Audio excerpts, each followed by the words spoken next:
Nous allons faire quelques rappels sur les sommes algébriques et les produits. Donc dans la colonne de gauche, nous avons ce que nous appelons des sommes algébriques. Donc la première, on peut écrire 2 fois x plus 2 fois 7. Si on suit l'ordre de priorité des calculs, le dernier calcul que l'on va faire, ici en troisième position, c'est une addition. Donc c'est une somme. Même principe pour les autres dans la colonne. Dans la colonne produit, prenons le premier, on peut écrire donc 2 fois x plus 7. Si on suit l'ordre de priorité, on va donc faire l'addition en premier, la multiplication en deuxième. Donc l'opération qu'on fera en dernier, c'est une multiplication, donc l'expression est un produit. Dans ce chapitre, nous allons apprendre comment passer d'une somme algébrique à un produit. C'est ce que nous appelons factoriser.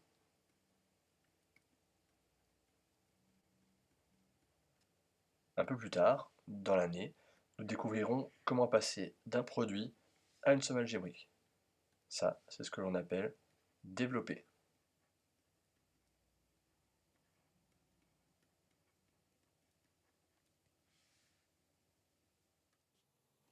Pour pouvoir factoriser, nous allons devoir trouver un facteur commun. Donc ici, il est apparent, dans 2 fois x plus 2 fois 7, le facteur que l'on retrouve, c'est 2.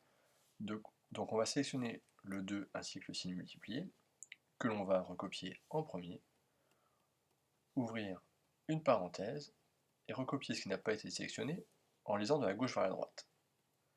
Dans cet exemple-ci, le facteur n'est pas apparent. On le fait apparaître 3 fois, parce qu'on décompose 18 en 3 fois 6. Une fois que le facteur commun est sélectionné, on le met devant, on ouvre une parenthèse, et on recopie à l'intérieur en lisant de la gauche vers la droite ce qui n'a pas été sélectionné. Dernier exemple, même principe, le facteur n'est pas apparent.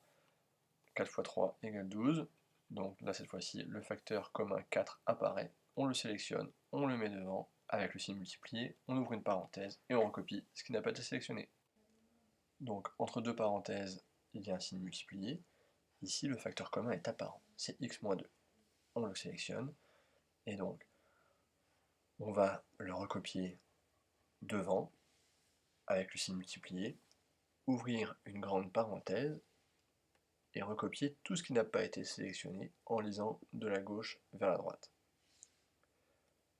Donc on obtient une grande parenthèse où apparaît donc x plus 1 plus 3 moins 7x.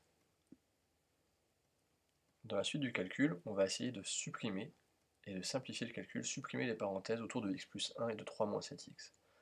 Alors, devant x plus 1, il n'y a aucun signe, c'est comme si en fait il y avait une addition. Dans ce cas-là, quand on supprime les parenthèses, on ne change pas les signes qui sont à l'intérieur. Donc on réécrit x plus 1.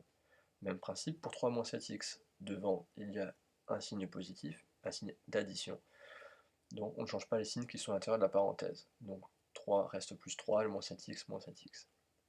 Dans la deuxième parenthèse, maintenant, on peut réduire x moins 7x égale moins 6x, et 1 plus 3 égale 4. Dans cette expression encore, le facteur commun est apparent, 2x moins 7.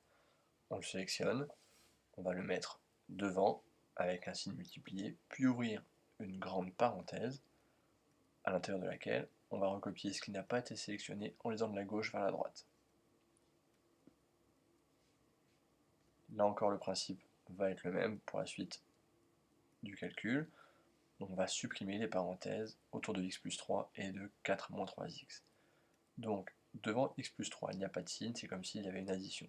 Donc on ne change rien, on garde x plus 3. En revanche, devant 4 moins 3x, il y a un signe moins. On va changer les signes qui sont à l'intérieur de la parenthèse. Donc le 4 devient moins 4 et le moins 3x devient plus 3x. Maintenant qu'on a supprimé les parenthèses, on va pouvoir réduire à l'intérieur de la deuxième parenthèse, x plus 3x égale 4x, et plus 3 moins 4 est égal à moins 1.